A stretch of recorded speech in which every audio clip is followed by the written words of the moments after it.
Welcome to the Astronaut Arcade Podcast, where your space hosts, Andromeda, Ranger, and Cowboy, share stories, tips, and the latest information on anything video game related.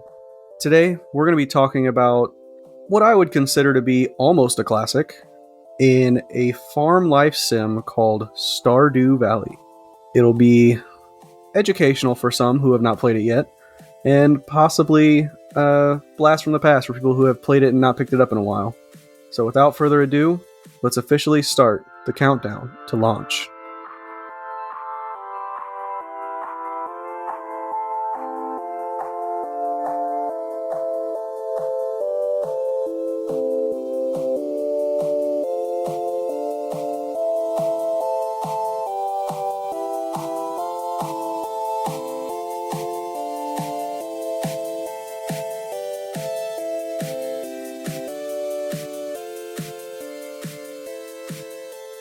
Welcome back again, everybody. My apologies for not being able to make the last episode. I had some schedule conflicts, but I am back, and we are here with our other favorite hosts, Andro and Cowboy. What's going on, guys? We missed you! We missed you so much!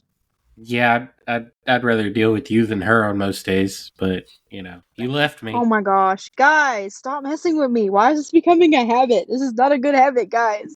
Look, when we all see that episode 7 has the least amount of views, we know it's because everybody knows the humor was gone. We know that. I doubt that. I would say it's all Andrew's bloopers, Bloopers? What bloopers? I am magnificent. Excuse me? Magnificent might be a very big reach. Well, anyways, Ranger, you can go ahead and start with everything. Go ahead and do it. I can do what? Start the episode like you're supposed to. Oh, right. So bossy. She wonders. Y'all messing with me, because y'all always mention me at the beginning of every episode. Y'all always have to say something derogatory to me. Well, look, if we don't, people will like you better than us, and we have to keep it equal footing. Yeah, we definitely can't have that. So y'all admit that I am cool. We admit nothing of the sort. It's clipped. It's already in. It's too late, y'all. My attorneys have advised me to plead the fifth and keep my mouth shut on that one. Oh my goodness. Well, how have you guys been this week? What's been going on? Oh, life, liberty, the pursuit of happiness. Meaning I ain't done shit. Well, for viewers out there, just so y'all know, we actually recorded this episode way earlier than we normally do because my birthday is coming up this weekend. The time of this recording, anyway. My birthday is June 15th, and it's actually my mom's birthday too. We share a birthday, so yeah. She always tells me whenever our birthday comes around, she says the same thing every year. Whenever I text her, I'm like, "Oh, happy birthday!" She's always like, you on my birthday, you were both the best birthday gift ever and the worst birthday gift ever. Because she talks about, she was pregnant and that's when she had me, which, is a great day, but also painful. So, but anyways, that's what's going on right now is I've invited some people down. And I'm going to see we're going to have kind of a college reunion. My boyfriend's coming to visit because we're long distance. And we're just kind of making preparations. I'm going and trying to figure out what to get my mom because she's like the hardest person in the world to buy for. So planning this podcast and then the birthday that's coming up here in a few days' time at the recording of this episode. That's kind of what I've been doing this week. I can 100% buy the worst thing part. Okay, that one was a little mean. Yeah, that was kind of mean. Nah, we love you most of the time. But Ranger, how are you? I'm fine, not doing too much. We just got a new couch, which is what I had to go do on Sunday, and outside of that, just working 6:30 in the morning to 5 o'clock at night every day. Yeah, I definitely don't miss that at all. Yeah, that's not bad. So this week we have 2 new members. We have PP Pipe, Woot Woot, and Woo, Ray PP Pipe! Rebel. Rabel. Sorry. Rebel? I think it's pronounced Ray de Rabel. I think that's how it's pronounced. But he's pretty cool. I've talked with Ray a few times on the Discord. He's pretty cool. And PP, we actually know from the Power World Discord. So welcome aboard, brother. Yeah, I actually work with Ray. So shout out to you, Ray. I will see you tomorrow, I am sure. Even after the time of this recording has actually posted, I'm pretty sure I will see you tomorrow. And then we have our astronaut of the week, RG Beamer. Congratulations, and Woo! thank you for being a very valued part of our small community that we're building. Please use your name changing powers wisely. We would greatly appreciate it. And yeah, Andrew, did we have anything else that we were going to be announcing today?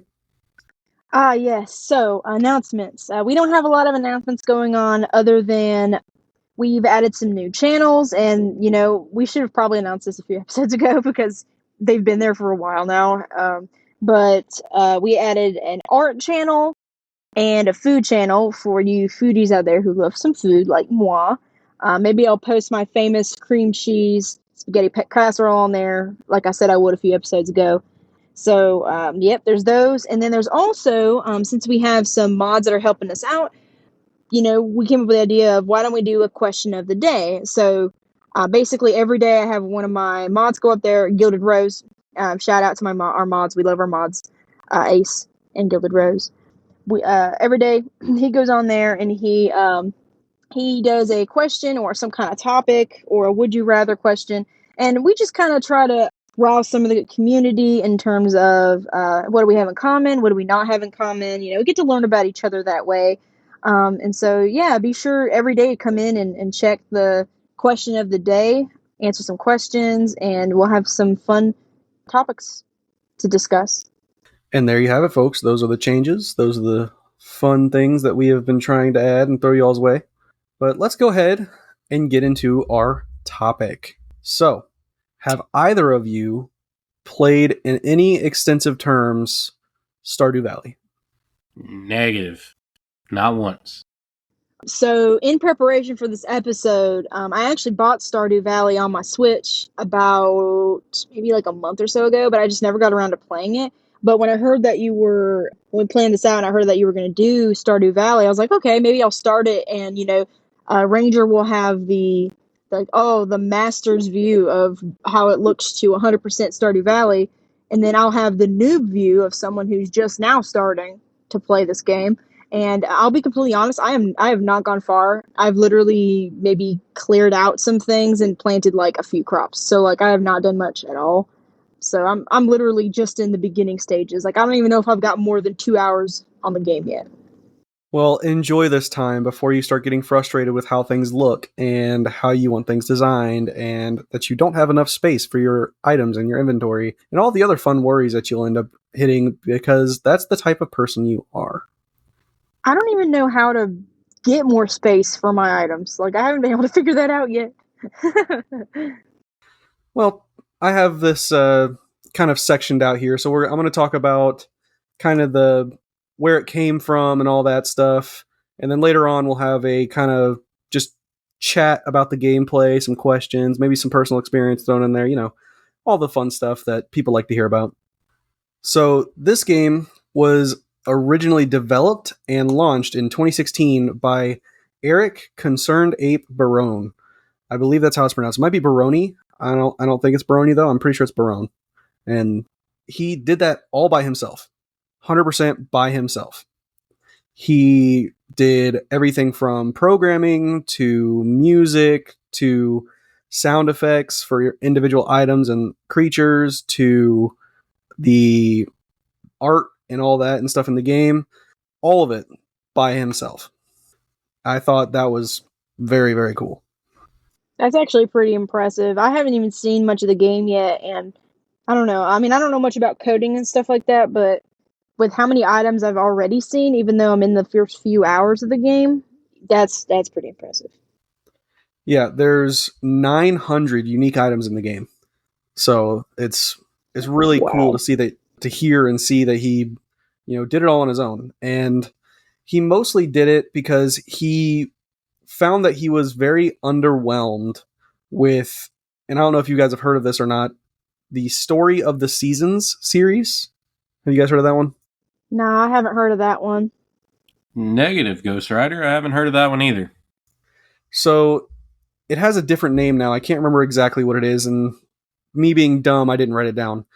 But it has a different name, and he basically thought that all of those games were just a little too closed ended. He designed Stardew Valley as an answer to that, being very open ended.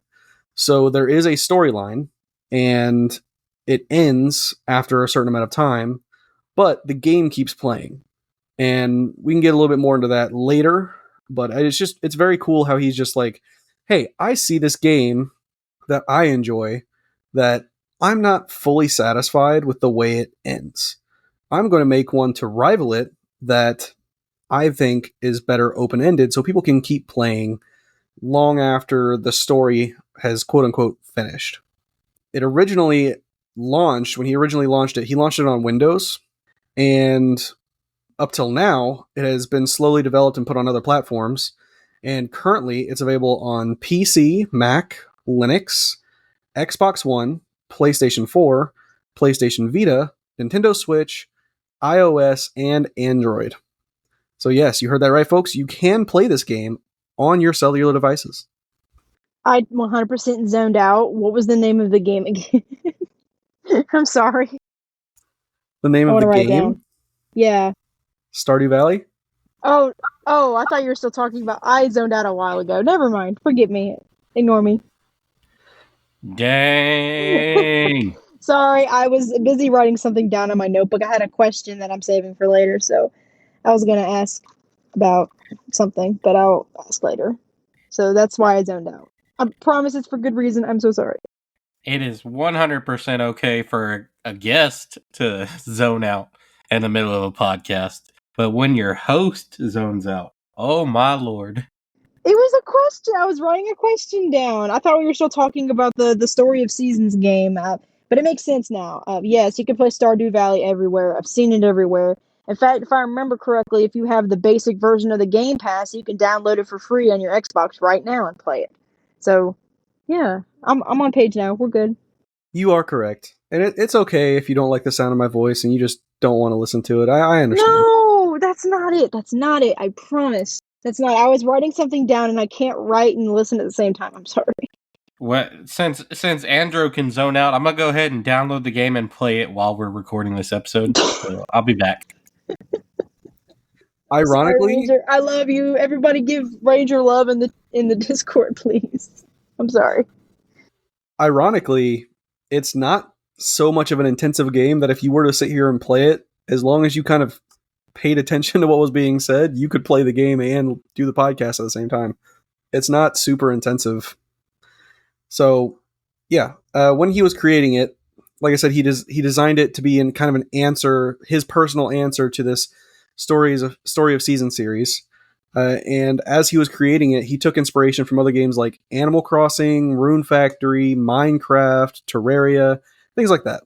He put a lot of effort into this game. I think I saw that he started working on it in 2012, and it didn't release until 2016. Now, he did get some help either right before or right after. It wasn't very clear in what I was looking at.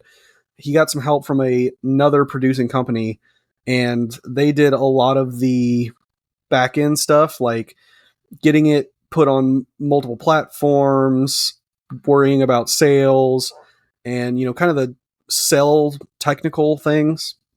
And that allowed him to really focus on his updates, which the game is still getting updates to this day.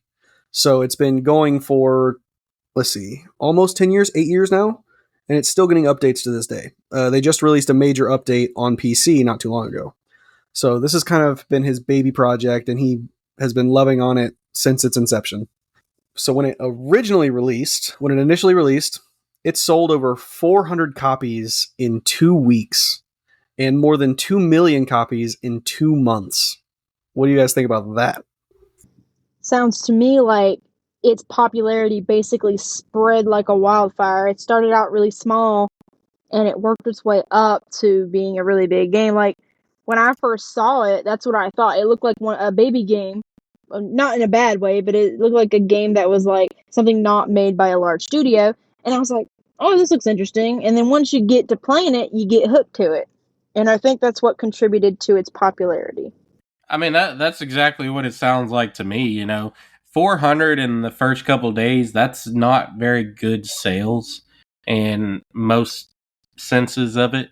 But to jump to 2 million, you know, in 2 months following that, that's a big difference. And I'm sure y'all can hear my Xbox going. I actually just downloaded the game right now. I wasn't joking. So you did hear that was 400,000, right? Not just 400.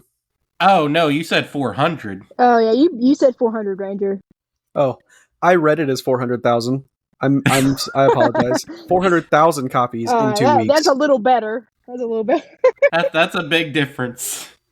But yeah, so up till I think the most recent like real check, the was in February of this year. So in the 8 years the game has been out, it has sold over 30 million copies. Wow. Just wow.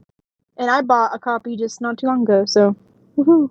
There was a report, I believe that Apple did, that said that within the first, I think, month or week or something, it wasn't very long. It was a very short amount of time.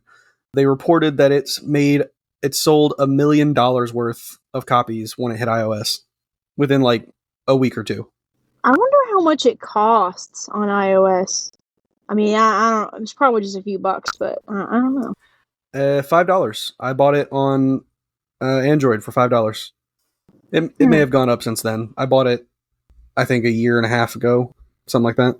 I think I bought mine on my Switch for like $7 because it went on sale, and I only ever buy games on Switch when they go on sale, which is fun fact about me, guys. I only ever buy games when they're on sale because I'm cheap like that.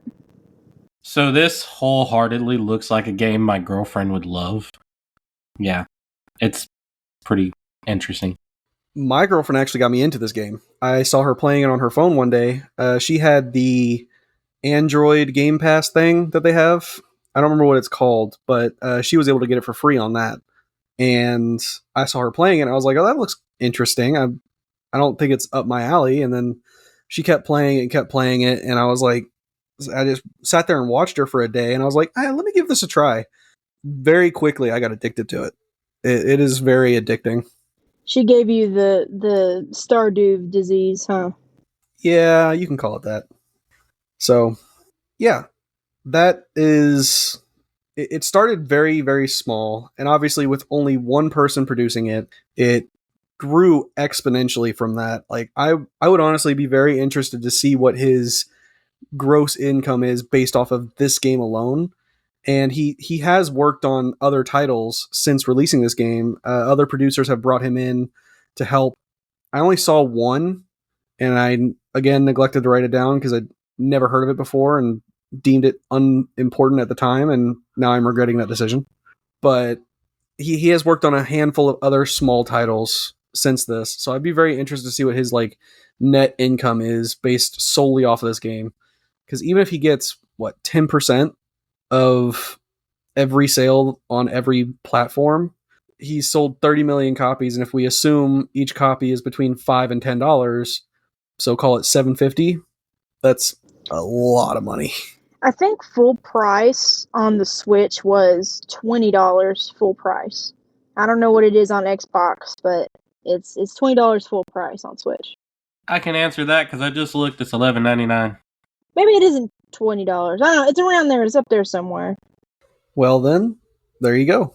It is $12. I'm currently on a bus starting my first playthrough. It's not. It's. I'm telling you, as long as you keep an ear and you kind of sort of comment every now and then, you can play the game and do the podcast at the same time. It's a fairly easy game to get into. Imagine we do a live version episode, and it's just all of us playing games, like, or maybe playing a game together or something, and we're all just playing, and it's just us commenting on stuff happening in the game. That's exactly what this is. Y'all are getting Cowboy's live reaction. Perfect. I mean, hey, at some point, if we get some feedback from our peeps in our Discord and all the spaces, maybe we can start a Twitch account, and every once in a while we all get together and just play a game, and we stream it on Twitch. I would totally be down for that. I'm not sure I would be down for that. That's more for personal reasons. But we'll see. We can talk about it later. Well, I guess we'll discuss it amongst ourselves a little more then, and then we'll get back to you guys out there. So yeah, that is, let's see. Okay, so here's some cool stuff that I found. This is just kind of fun facts, and after we hit these fun facts, if you guys have any like questions about what we've gone through so far, you can go ahead and ask me. But the game has an official sheet music book for the piano, so you can actually buy a book that has all the sheet music for the game and learn how to play it all on piano. And the album for the game was released in 2018, so it can be listened to on multiple platforms, and you can learn to play it all on your own. It also has an official cookbook, and it's a very generic title. It's the official Stardew Valley cookbook, and it has more than 50 in-game recipes, and it released in May of this year. Cowboy's cookbook, you say? The lost cookbook has been discovered, guys. I heard cookbook, so I'm definitely going to have to try it because I love to cook different things. And if we have a game specific cookbook, I am down. Do you have the Dungeons and Dragons cookbook? There's a Dungeons and Dragons cookbook. Why would you do this to me mid-episode? I am Uh-oh. now. Hold on. I'm putting my controller down and I'm now scouring the web. I will be back. You lost me for a minute. Hold on. You don't have to scour too hard. I own a copy. I can take a picture and send it to you later. Send it to me. Y'all are funny. I know this is a rabbit hole, but like it's actually pretty cool. There's one recipe for orc bacon. Oh, don't talk about bacon. I'm hungry. I just ate, but I'm hungry. Well, I haven't eaten yet, so I'm gonna make myself hungry too. It's fine. But yeah, it's so the orc bacon is. Have you ever had like sugar coated bacon? Anything like that? No, I don't. I don't really I've had eat it a with lot of maple sugar. Sorry, I've had it with maple syrup before. Yeah, I don't eat a lot of sugar. Bacon ice cream, anybody? That does not sound pleasing. But honestly, Oh, it's disgusting. It's disgusting. Y'all didn't hear me because I was muted, but I just gagged. But yeah, so the orc bacon is essentially bacon twisted up on itself, so that way it's nice little tight strings, and you cover it and toss it in brown sugar, and you bake it off, and it's pretty good. I've tried it before. But anyways, rabbit hole over. Nah, you're good. I was curious though, what were some, like, you don't have to go through like the whole cookbook obviously, but what are some Stardew Valley recipes? Because I know the game is about like you grow crops and you sell them, right? Basically.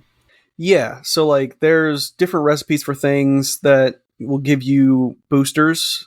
One of the very common ones that I use is farm vegetable plate, and it basically gives you a bonus to your farming abilities. Huh. Interesting. Yeah, I may have to find that cookbook. Maybe I do like cooking new things, so I'm down. And realistically, just thinking about how the game is played, the cookbook should call for mostly just fresh ingredients. Like I would imagine it would be right up both y'all's alleys, because especially with Cowboy and your fitness and all that stuff, your meal planning and the things that you went to school for, all that. I can't remember the correct term right now. Please save me. Weight loss specialist and nutritionist. Yeah, that. Thank you very much. So, but I imagine it'll be right up that alley, just because a lot of the recipes are very fresh ingredients, because you're, playing this game on a farm, right? You grow your own ingredients. There's a bunch of different things you can do in the game to get more ingredients.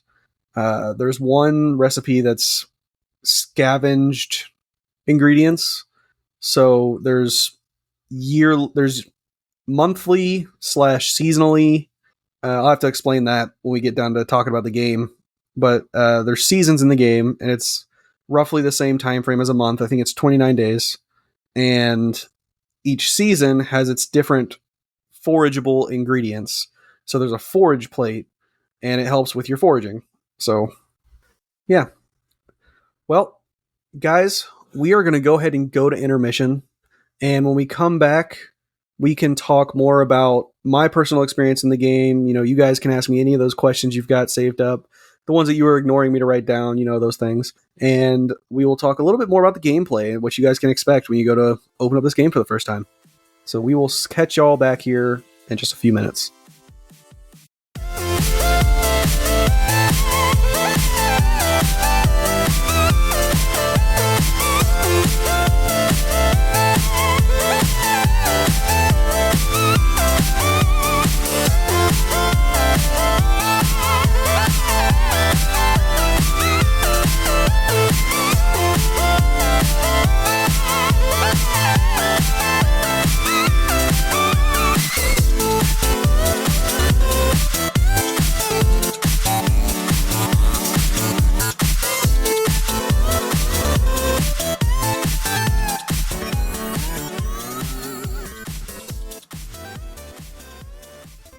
Welcome back, everybody. So, first things first, let's talk about the opening of this game. So, when you turn on the game for the first time, as Cowboy just witnessed, you design your character, and you name your farm, you name your character, you say your favorite thing. So, I usually put food or magic or something goofy, right? And then you pick what animal companion you would like, and you get to pick your clothes, your hairstyle, your hair color, your eye color. Full on RPG creationist here whenever you first open the game. And you're hit with this cutscene. And the cutscene is your grandpa is dying and sent you a letter, and he is giving you his farm. Fun fact, everybody, I totally 100% named my farm Astronaut Arcade Podcast. That's 100% what I named my farm, y'all. This podcast is very quickly taking over your whole life, isn't it? Anything that's not work pretty much is this podcast. That's pretty much it. Hey, at least we're all having fun, and it's an enjoyable time spent and not a headache. Are we sure about that? With as often as you guys bully me, I don't know if it's, exactly fun. Y'all can't see, but I'm doing the quotations in my hands. Fun. Just think of us like your older brothers, and we pick on you because it's funny to watch your reactions. If only I can come through the screen and slap people. That'd be great. Why hasn't Apple made that yet? Also, Hey, that's for that's a great idea for a new app. Smack a hoe. What? Wait, what did you just? Oh man, you just called me that on stream too. No, I'm not calling you a hoe. That's not what's you're so innocent. It's okay. No, we make an app, call it Smack a Hoe. And literally you search for locals in your area to go up to this person and smack them for like $20. I actually might sign up for that app only because I want to make $20. It sounds great. Let's move on. I don't have anything to say to that. Let's just move on. So, anyways, your grandpa is dying, and he gifts you his farm. So you show up in town, and the mayor takes you to your farm, and he has a lady with him who is basically the town lumber person. She builds a whole bunch of things. She builds your barn, your coop. She can build a silo. She builds all of the buildings that you need for your farm. She can also upgrade your house. And when you first get there, there is debris, trees, rocks, grass, bushes, everything just littering all over your farm.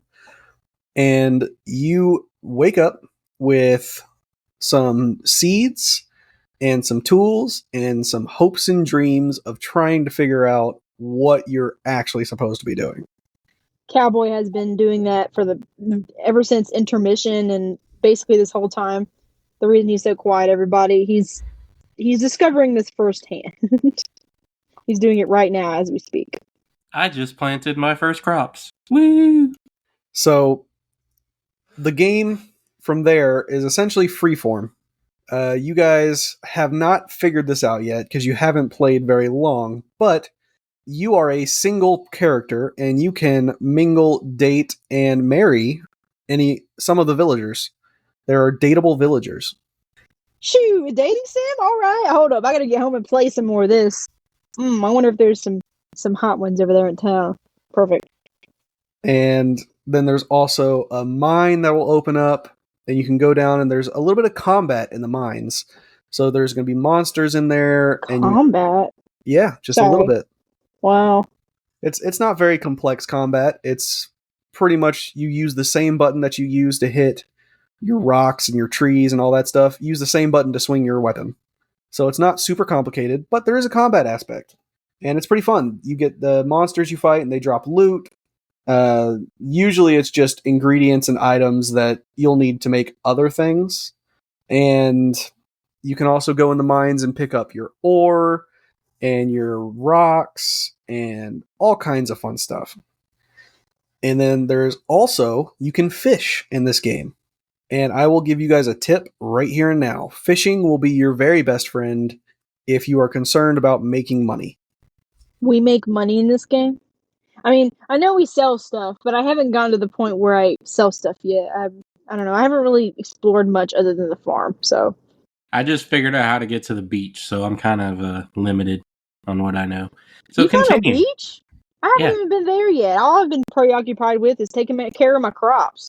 Yeah, so there's the town, obviously. So if you go towards the right side of the screen, out of your farm, you will see a bus stop. You keep going, and you'll be in the middle of the town. And south of the town, if you go straight south, there is a beach. If you go straight north, there is a lake. And if you go south out of your farm, if you go straight down and leave your farm that way, there's another lake. And there's more woods and stuff like that. So there's a whole bunch of different places to explore. And the reason I say fishing is going to be one of your best friends is because Cowboy, you can do this now. If you go to your menu and you look at your little character icon, it'll show you your skill levels. And you see there's little nodes and then a big node and then little nodes and then another big node. The big nodes are where you get to choose different professions for each of your skills. Fishing has a profession that allows you to increase the sell price of all of your fish by 25%. And then when you get to the max level fishing, which is 10, you can pick another one which raises the sell price of all your fish to 50%. So if you're worried about making money, which you should be for at least a little while, fish. Do all of the fishing stuff. You rake in tons and tons of cash. So, for the viewer's sake, while he's explaining this, I have the menu pulled up and I'm screenshotting it on my Xbox so that I can share in the podcast resources when this episode comes out. So as he goes over things, I'll try to screenshot what I can and have that ready for you. So yeah, it is very freeform. You can do basically whatever you want. You can get missions that sometimes people will just drop by your farm. So when you wake up in the morning, there's somebody standing there and they ask you to do something for them. They will send you mail, and you can accept quests from mail. And you'll have certain quests that are more like storyline quests, things that you need to go complete. There are quests that are like daily quests. You can pick a new one up almost every day. And they're kind of like personal requests for the townspeople. Now, as of right now, being you guys are very, very early, you will need to talk to every single person in town to complete one of your first 2 quests. The interesting part about that is every individual character, there are 47 villagers as of the last update on PC. I am not exactly sure how many there are in the game on the Xbox or the Switch, but I know that your first grouping that you talk to, there's 22 people that you have to meet in town. All of these people have their own schedules, which, yes, you can look them up online and you can find those schedules, or you can go the hard route and try and learn these schedules all on your own. Either way, it's a little bit difficult to get everybody where you need them when you need them. So you can sit there and run around and you got to talk to all these people. You get them items and you pick up items for yourself. You can get in the mines. you can get anything from gemstones to rocks and ore, and you can also find different little geodes, and the geodes give you items that you can, in the beginning, take and display in the museum, and later on you can sell them. So the game is mostly just level yourself up, get your skills to the max level, pick your professions, and make money. Now, what do we do with this money? I'm sure you are both thinking. Well, that's how you get your seeds. So you start the game with your 30 parsnip seeds. When you go into town, there is a general store, and you can purchase your seeds from the general store.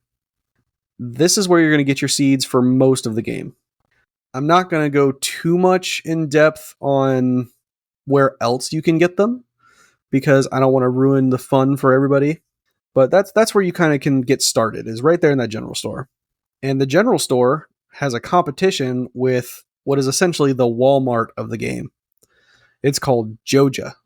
Joja. Joja. And they're basically the Walmart that, small town gets a Walmart, and all of the mom and pop shops have to fight it out with them to try and keep their sales. So that is essentially your big choice that you can make pretty early on in the game is, do you want to pay a bunch of money to Walmart and they give you discounted stuff, or do you want to help support the town? This kind of reminds me of, I don't know if you guys have ever played this really cheesy iPhone game called Heyday. I don't know why, but like the way you're explaining this reminds me of like Heyday, because Heyday also has fishing. It also has a mine. It also has a shop system that has a lot of different shops. I don't know. If anyone has ever heard of Heyday, it reminds me of Heyday a little bit. I mean, so far that I can see, I find this game super interesting. Like, I love the concept of big store versus little store, simple farm life. I love that, especially growing up in the country in Texas where I've lived almost my entire life, and I've worked on farms. I've been raised on them. I know that this game really resonates. I think it's really cool. Yeah, I have not played the game that you mentioned, Andrew, but I have played other farm simulator games, and none of them had really caught my attention until this one. I think that part of what makes it such a cool experience to play is that you can get really invested in what you are personally doing, but you can also get really invested in what's going on with the town. So when you go to town, there's a little question mark outside of the general store on like a bulletin board that will give you birthdays. Everybody's birthday is on that bulletin board. It'll also help you find your quests, and it'll also tell you about the town events. So there are events that the town hosts annually. So every season there is a new event that you can take place in, and it's really cool because you get to be invested in what's going on with the town and what's going on at home as you're trying to build your farm, and you can be invested in the things that are happening outside of your farm and outside of the town as well. So there's a lot of story, and it's really cool. So, real quick, and the only reason I bring this up now is because I know Cowboy is playing it right now. I have like two questions that kind of go hand in hand. Well, a statement and a question. The statement is I realized when I opened up the game for the first time, there is a co-op option. And that kind of leads me to the question of, is this game crossplay? Will me and Cowboy be able to run the Astronaut Arcade Podcast farm together? Because he is playing on his Xbox, yes, you can, because I believe... No, you're playing on Switch. So as far as I'm aware, I've looked multiple times, there is no current crossplay yet. You have to have the same console. Dang it! Well, wait, it's on the Game Pass thing, right? I could still play because it's... I have the basic version of the Game Pass, so I can just go and download it. So, hey, Cowboy, we may be starting a farm here soon. Let's do it. I'm already starting. You too, Ranger. You got to join us. I don't have Game Pass right now, so I can't do that. But do you have what used to be called Gold, Xbox Gold? Not anymore. I had to get rid of all of my subscriptions and things, just for financial purposes and being able That's to fair. put money in other places. So I don't actually have those things, and I can't necessarily afford them right now. So I typically play on my PC or on my phone. That's fine. Just thought I'd ask. But if anyone else who has an Xbox who has the gold or what used to be considered Xbox Gold, maybe we can all play Stardew Valley together or something. I don't know. Yeah. So let's talk a little bit about your tools, right? Cowboy, I'm sure you've noticed your tools, they're okay, but they eat a lot of your energy as you're trying to do things around your farm, right? Yeah, they do. That part's been the tricky part to figure out, when to stop and when to swing and what to knock down. Because I know when I first jumped in, I got super excited. I just started wrecking everything and then realized, hey, you can't do that. So part of what you're missing is food. The food in the game restores your energy. Outside of giving all of those buffs I was talking about earlier, that's how you get your energy. And when you're in the mines and you're fighting monsters, they also give you a portion of your health back. All of the food items will tell you in your inventory what percentage of food, of health and energy they will give you. So obviously, in the early game, you're not going to have any food outside of the stuff that you grow. And that stuff may not give you exactly what you need as far as health and energy boosters. But as the farther you down you go, and this is where the cookbook comes into play, you start getting the recipes. And as you create these recipes, they give you more and more health and energy back. But the tools, as far as the tools go, there are 5 different tiers of the tools.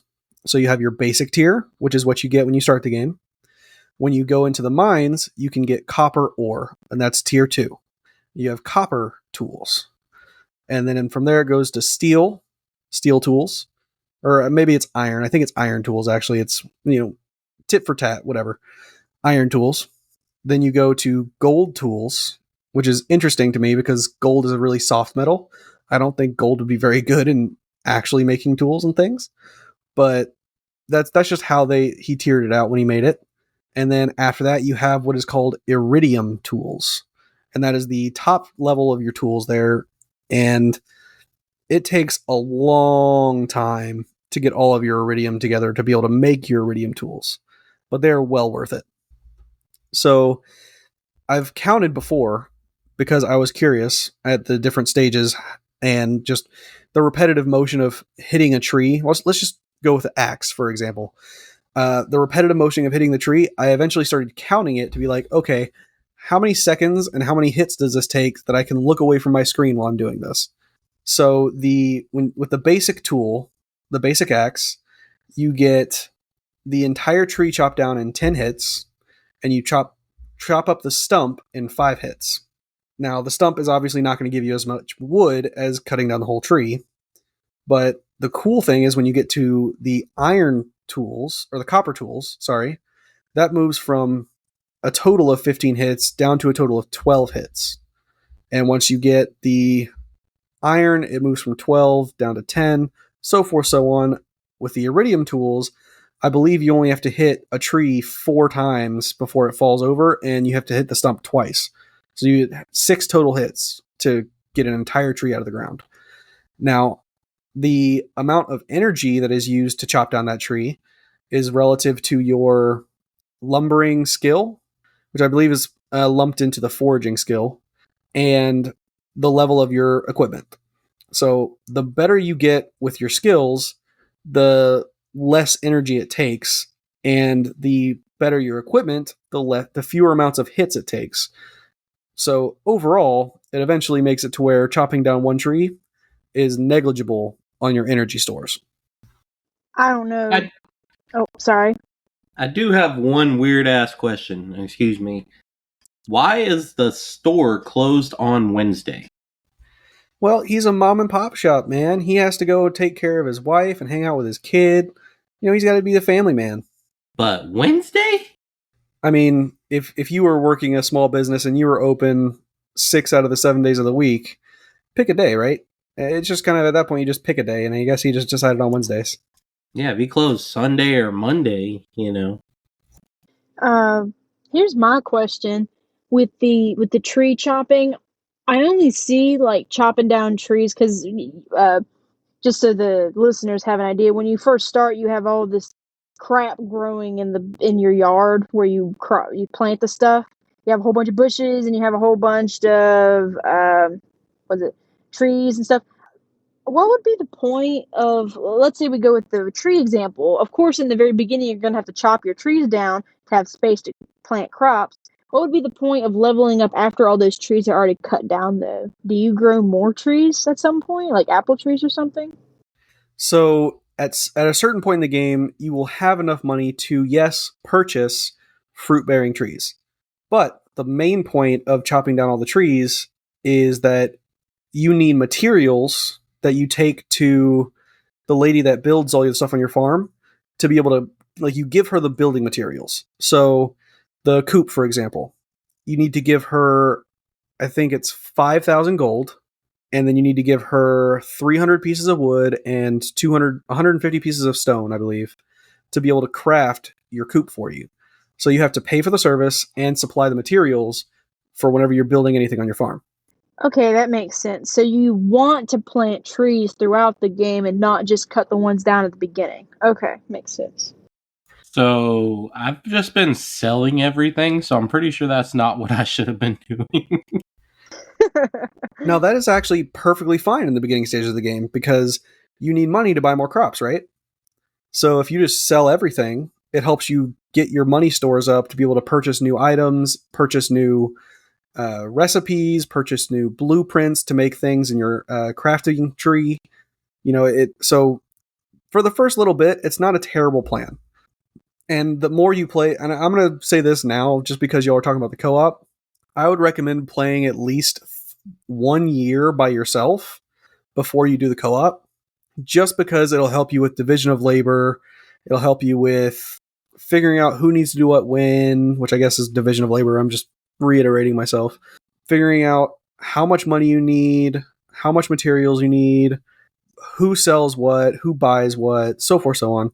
So it just gives you a better idea of how you need to start and where you're aiming to end up if you play for the first year by yourself. Yeah, that makes sense. I have not been selling everything. I'm kind of stuck because I've I'm running out of space in my inventory, and I don't know. I feel like I should have way more space than I do have because when I open my inventory all the way up, I have a whole bunch of squares that are dark, if you know what I'm talking about. And I'm guessing I just don't have that inventory space unlocked yet. How do we increase inventory? Because, or how do I build maybe boxes to get more inventory? Because it's driving me kind of nuts. So you can do both. You can build boxes out of wood. You build chests. That's in your crafting tree. So when you open up your menu, you'll see a little hammer button. You're a hammer node. You scroll over to that, and that's your crafting tree. Whenever you craft anything, it immediately is spawned in your inventory, and the items used to craft it are taken out. Now, to expand your inventory itself, you have to buy bigger backpacks from the general store. Oh, okay, that makes sense. Yeah, I haven't even found the store yet. I've been just so focused on my own farm, so I guess I'll have to do some exploring when I open up the game later. I'm 90% sure that's why one of your first quests is to go talk to everybody in town, because that takes you all over the map. You learn where things are at. You kind of figure out, oh, hey, this is the general store. What do you have to sell? Oh, okay, cool. Good to know. I need to come back to you at some point.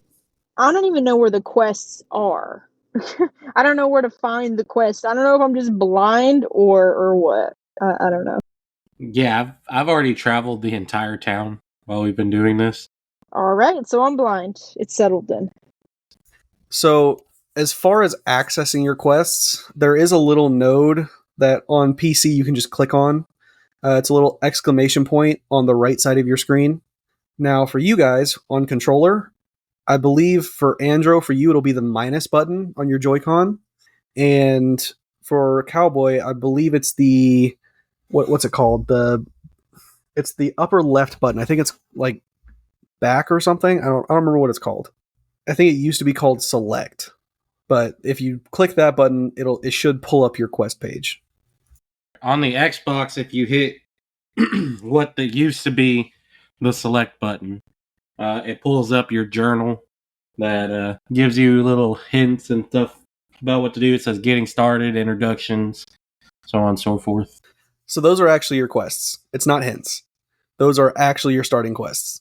So if you go and you click on one, it'll tell you, hey, go talk to everybody in town. And it'll give you, I think it's 2 out of 21 or 2 out of 22 or something like that. Mine is showing me 5 out of 28.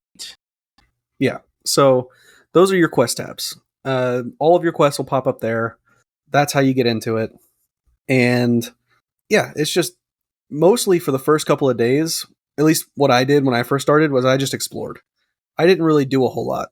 And after that, I restarted the game so that I could actually start doing things, kind of sort of knowing more about where things were at. Yeah, my new goal is to try to make a chest, so we'll see how that goes. I am doing that as soon as I get home and turn on the game, or as soon as I figure out when I'm going to play. I'll play at some point tonight, but we'll see. Well, just so you know, I'm pretty sure there is a drop feature. I don't remember exactly how it works. I'm pretty sure if you just pick up an item, take it out of your inventory, and exit your inventory, it'll just drop the item. So that'll help with, say, you have too many things in your inventory, and you can't make your chest because there's no space for it to be in your inventory. You can just drop an item, make your chest, and pick your item back up. So that might be a little bit useful. Yeah, I don't know. I just need to me, the game, I don't know. When I first started it, there was that cutscene, and I don't know if it's just because I'm just blind or what. I've been having a hard time trying to figure out what I'm supposed to do or where I'm supposed to go. I mean, obviously, I'm supposed to plant crops, and that's what I've been doing, but like, I don't know. I never saw the quests, and I never really, I had to figure out the controls on my own, so I don't know. I feel like there probably could have been a little bit more of a, I guess, tutorial kind of sense. But I kind of felt like I was just dropped in the farm and then I have to figure it out. But I guess in the real world, that's how a lot of people do it. So, you know. See, for me, I love that. I love the being dropped into a game with no idea of what I'm doing and having to figure it out. To me, it's a sense of accomplishment. So I love games like that. I actually do thoroughly enjoy the play style of this. You know, you just got a letter saying, "Hey, I need you to come run this farm. I'm dying." And this is exactly what you'd be like, you know. You wouldn't have any idea of what you're doing. You're just showing up and, trying to take care of a farm you've never touched a day in your life. So that's kind of cool. I like it. Yeah, and Andrew, you're not far off in the whole possibly could have used some kind of tutorial. Mostly what I did in my first save, like I said, was just wander around, look at things, and I played with all of my controls. I pressed every single button on my controller to try and figure out, okay, what does what and how do I read it and where do I go? I opened my menu up and I scrolled across everything on the menu so I could see, okay, this does that. And that's kind of what you got to do to figure out how to play. Is you just mess around with all your buttons. That's literally what I did when I first opened the game. Well, do you wear contacts or glasses?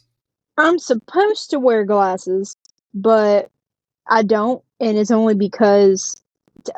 So, all right, guys. Fun fact about Andromeda, right quick. My right eye is 20/20. I can see fine. I have a condition in my left eye where, like, my left eye is not fully connected to my brain. So when both of my eyes are open, I can't. I really only see out of my right side. I can't really see out of my left, and that's the only reason I wear glasses. It's supposed to help. Quotations with my fingers here, help with my left eye, but I see everything all the same because I'm only using my right eye. So I don't really wear glasses, even though I'm supposed to. So another thing that I think is interesting is the mail system of this game. That I think it does a good enough job of directing you because I mean I just got my second letter. The first one telling me to go to the fishing pier or to the beach, and the second one telling me to go to the general store to get a backpack. I think it does a pretty good job of directing you without the hand holding. Yeah, it can be hard to find your way around, but it does okay at telling about directing you, but it does not, like Andro was saying, it does not give you like any kind of clue as to how to play. You're kind of supposed to just figure that out on your own. And if you've played a lot of games, just a lot of games, you can find out fairly quickly, you know, oh, I have a pickaxe. Maybe I should use that to hit the rocks. Oh, I have an actual axe. Maybe I should use that to hit the trees. It's stuff like that. Use a little bit of common game sense, if you will. And that's kind of how you I'll figure out be how to play. I'll be 100% honest. I used the axe on everything. It didn't matter if it was a rock or a tree. I just used the axe on everything. But what's funny about what you just said, I think that's the direction games have been going over the past few years. Developers are starting to get to the point like, hey, most of our fans or most people that like these games, they already should have a general idea of what gaming is. Games have been around so long that there's not really people you would expect to not really know how to play a game. Unless you're some reason my girlfriend who never played a game in her life before she played Power World. Actually, I lied. She played Final Fantasy XIV first, and she got into that. It took her almost a week to figure out how to walk and turn at the same time. That was hilarious watching that happen. But, that's not a common thing anymore. When we were young, especially when I was young, and consoles like this, you know, didn't exist. I mean, when I was born, there was no PlayStation or Xbox or, you know, you had Super Nintendo, you had NES, and that was pretty much it. It was older 8-bit style games that were, a little more simplistic, but that's kind of been the direction games have been going for a while now. Is the, you don't feel that urgency or that need to help people, guide people. You give them the opportunity to experience the game as if it was more realistic, as if you're actually role playing. Yeah, I agree with that. That is definitely becoming more commonplace. I think it got very big when Dark Souls came out because Dark Souls just dropped you in the world. Have fun, figure it out. So I think that kind of kicked it off. The giant response that they got and the positive response that they got to people enjoying the ability to figure out the game for themselves. Now I think it is kind of become the direction a lot of producers and game creators are going. So, what questions what is something that I have not yet covered that you guys are curious about? And I promise, if it is something that is just a big reveal for you too late in the game, like later in the game, I won't say what it actually is. I'll just tell you that let's move on from that. So I do have one question. And honestly, this has been the thing that's intrigued me since I saw the trailer for this when I first started downloading it. I get that the guy did it by himself, but what made him go the direction of older, low poly, almost 8-bit style graphics in that sense? I actually could not find any information on why he chose that. I did look. It might have just been that it was easier to do because, like you said, he did it by himself. And 8 bit and low poly and two-dimensional side-scrolling type things, those have always been a little bit, especially nowadays, it's a little bit of an easier way to program. So I would imagine that, well, and also you got to remember he started creating it in 2012. So the amount of three-dimensional high-res games that we have now, that kind of started more in 2014, 2015. So, and yes, there were some before that. I'm not saying there weren't, but it kind of started getting more commonplace a little bit after he started development. I would say, and I don't mean to contradict or anything, in my opinion, at least, I believe that our 3D graphics that we've received over the past few years, yes, Unreal Engine 5 has completely changed the game. Programs like Blender and Maya and ZBrush have completely changed the way these 3D graphics can be done and how big we can now have our games. But honestly, if you take games like Final Fantasy X or Final Fantasy 12 that came out in 2006, the 3D graphics on those two games for their time were phenomenal, and they really set the stage for 3D graphics. And in my opinion, throughout the early to late 2000s, 3D graphics were at the peak. And I noticed that popularity for lower poly games, the older style games, especially for people like us, our age, we grew up on low poly games. There's no ifs, ands, or buts about it. Y'all maybe a little less than me because I grew up on like GoldenEye and, like you've said, Ranger, you grew up on the older Pokemon games. So we had low poly growing up. Whereas now it seems like I think this was a great move. This was a genius move. Whether it was because he didn't feel like he could achieve the 3D graphics or however, whatever his reasoning, I feel like this was a great move because lower poly games, like games on your phone, games on your tablets, they have become so much more popular. And in my opinion, whether it's intentional or not, going in a low poly system like this was genius to me. Yeah, I didn't dive too deep into the whys. I mostly just dove into the information, and that is honestly a really good point. I will submit to your statement that you are correct more than me. I'm bad with time.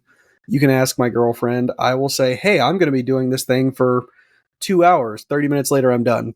Or, "Hey, we'll be there in an hour and a half." We don't get there for another 2.5, maybe 3 hours. I am terrible with time management and memory of time. I remember events, but I am terrible with remembering when they took place. So, but yeah, I think that you are very much correct. I think that it was a great move to kind of take it back to the basics, so to speak. And I think it honestly helped being able to get it on so many different platforms that it was quote unquote taking it back to the basics. I think that you are very much correct that it was definitely a genius move if he had the other options to do something different. I know I don't really have a question, but I know that I actually have another game on my Switch. I don't remember the name, but it's like a Mars. It's called like Mars Terraforming, and I was thinking about it as we were talking, and I realized this Mars Terraforming game is very similar to Stardew Valley in that it is you're the only difference is that you're on Mars, pretty much. You're on Mars, and there's some other variables to it. Like there's probably a little bit more combat in there, and you do plant crops, and you have to survive out in space, and get more colonists to join like your little, I guess, your Mars space base. And I don't know. I was thinking about it, and this game seemed very similar to Stardew Valley. Maybe it took inspiration from it. I just thought I'd bring that up to you guys. Yeah, I think especially in that time period, between 2010 and 2016, like take Helldivers 1 for instance. Helldivers 1, I believe, came out in 2014. I might be incorrect. I didn't actually look at the date. I do believe it's 2014. But Helldivers 2 is a top-down game. It's not no fantastic 3D graphic game, nothing like that. And it was wildly successful. And in this time period, I think that is, like I said, the right move. It brought back, classics for us older guys and girls that loved older games. So for me, I personally like this game and like this game style and choices. I think more games should have at least a subset of its games go back to that because, you know, after a while, you put out second and third games and they all look the same and they all kind of play the same. It feels recycled. And that's, to me, this game is kind of a breath of fresh air on that part, if that makes sense. Yeah, I think that's partially why I fell in love with it so quickly. Is just it doesn't have that thing that a lot of games do now, where it's like you have to do your daily login, you have your daily things you have to take care of. Pal World is a fairly low priority game, but I think it definitely is still in that aspect of you still have your routine. You get in and you start doing your things. But yeah. So let's see. Let's get you guys to give a brief, because you have both played, and after you've heard what you've heard, let's give you guys both a brief opinion on what you think of this game, if you would buy it, which let's just assume that you had not bought it yet, because obviously you both already paid for it. But let's just assume you haven't paid for it yet. From what you've heard and what you've seen, what are your very brief thoughts? Andrew? So for me, if we had done this and I hadn't have bought the game yet, I probably would have been very interested, but I probably would have wanted to not buy it at full price. I probably would have wanted to buy it if it ever did come on sale for a cheaper price. So what probably would have happened was for me is I would have put it on a wish list, and either during tax day, if I ever get some money back, I would buy it, or if it went on sale, I'd probably buy it. That's probably what I would do. For me, I look at it as if someone hadn't told me about this game, it would not be a game I would have even considered naturally, because it's not the type of game that I play.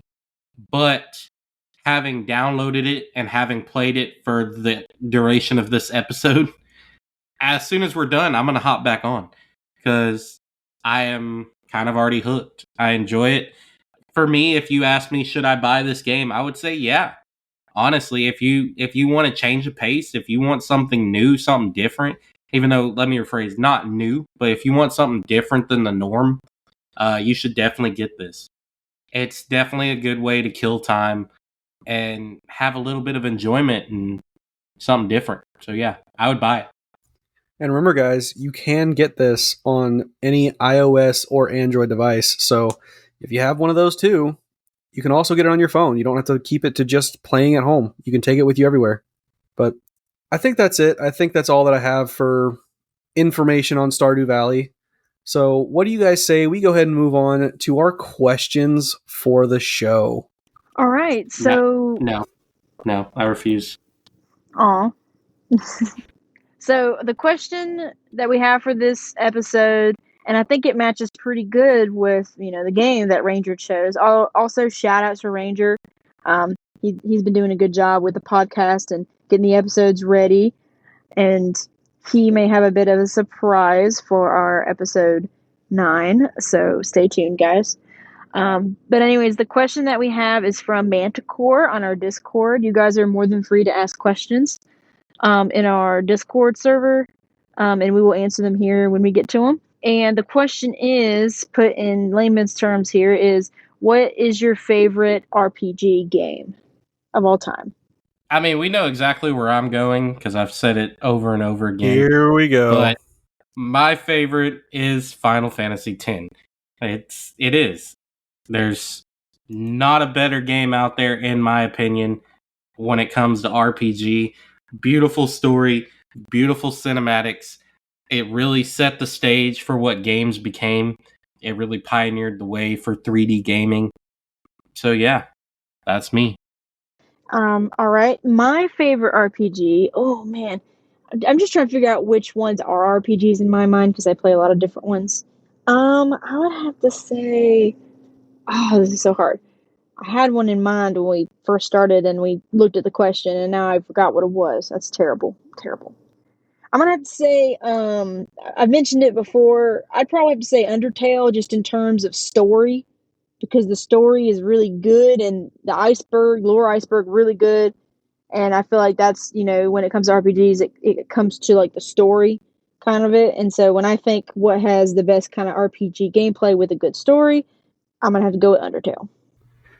I think for me, I have two answers, and I know that might be a little bit cheating, but the games are so drastically different. I feel like I can say two answers and it's not insane. My first love and will always love, I've played it forever, is Pokemon. Hands down, I will always play Pokemon. Whether I play the newest Pokemon or not, that depends on the Pokemon company. We talked a little bit about that a couple weeks ago. But my other one I have is Skyrim. That one introduced me to a larger frame world of what an RPG could be. And I know I've played a handful here and there in between those two, but those are my big two that one hooked me into gaming and one changed my view on gaming. So that's why I decided to go with two. I couldn't pick. But we already got our Astronaut of the Week early on, but let's go ahead and re-congratulate RG Beamer. Thank you again for being a much-loved community member, and we hope that you are enjoying your stay here and continue to interact with us and all of your other friends that you're going to make in our community here that we're building. And Andrew, you want to go ahead and take the Streamer of the Week? All right, guys. So, as y'all know, we've been trying to highlight different Twitch channels throughout each episode. And the Twitch stream that I found that was honestly really fun to watch was her name is Dragonspit _ and she has everything. She's got a Discord, she's got a Twitter, she's got an Instagram, she's got a Twitch, she's got everything. And I went on there and watched one of her. She was actually playing Helldivers, and I was trying to find a streamer that was doing a game that we talked about, and we just did Helldivers episode not too long ago. So she was playing Helldivers 2, and you don't see many gamer girls doing Helldivers 2, at least in my experience when I was on Twitch. And she was playing, and I chatted with her a little bit, and she seemed really cool, and she 100% was okay with us shouting her out. And she also said that she would shout our podcast out as well. So I would 100% you guys go and check her out. Spelled Dragon Spit, no space, with an underscore on Twitch. And we'll put her link in the announcements as well when we release this episode. All right. Well, I think that wraps up another one. We have another one in the books, guys. Another whole bunch of ums and buts and likes and a whole bunch of dead space for Cowboy to filter through. So much fun. Speaking of cookbooks, I wonder what dragon spit tastes like. No, was that in the cookbook, was it? No, but I'm just curious. Well, okay. Is this a drink, like a mixed drink or a shot, or like what are we talking here? Oh yeah, definitely. Cowboy's cookbook is going to include some mixed drinks, one of them being dragon spit. So be on the lookout for that. I'll figure out how to light it on fire as well. I'm sure our Twitch streamer would appreciate having a drink named after her. That would actually be really cool. Let's see. We have one more thing to do before we leave today, if you guys are okay with it. Our space fact of the week. Are y'all ready? What if we're not okay with it? Well, then you're going to have to deal with it because I'm going to read it anyway. So, our space fact of the week. I don't consent. Okay, fine. Fine, I won't read it then. Jeez. No, it's okay. Go ahead. If anything, if we don't like the fact, Cowboy can always just cut it out later. Yeah, I can just remove it. All right, then. I'm sure y'all would like this one, though.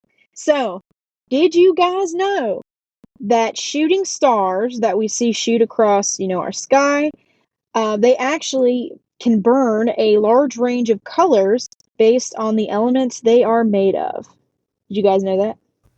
This is one I actually did know. I did know that because we get asteroids that are essentially breaking apart in pieces, falling into our atmosphere, and they can have they're rocks, so they can have different trace minerals, but they can also be made up of large minerals. I did actually know that one. Me as well.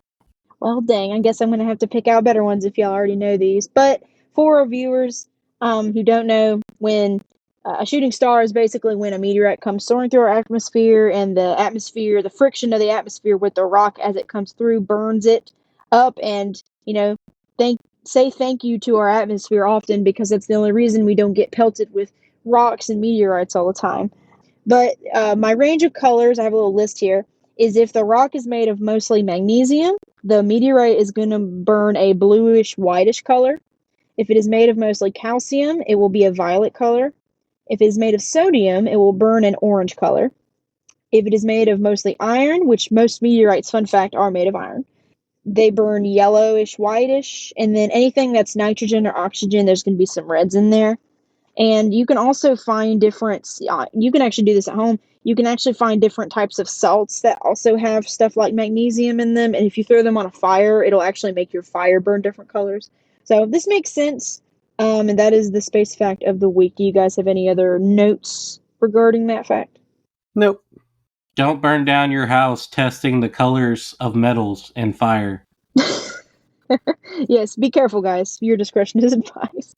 Yeah. Well, I did just want to go ahead and say, big shout out to Cowboy. I made a joke of it, but he does work very hard. I don't know what we're going to do when he has to go back to work. Hopefully, he will still be able to have time to get our episodes sounding as good as they do every week.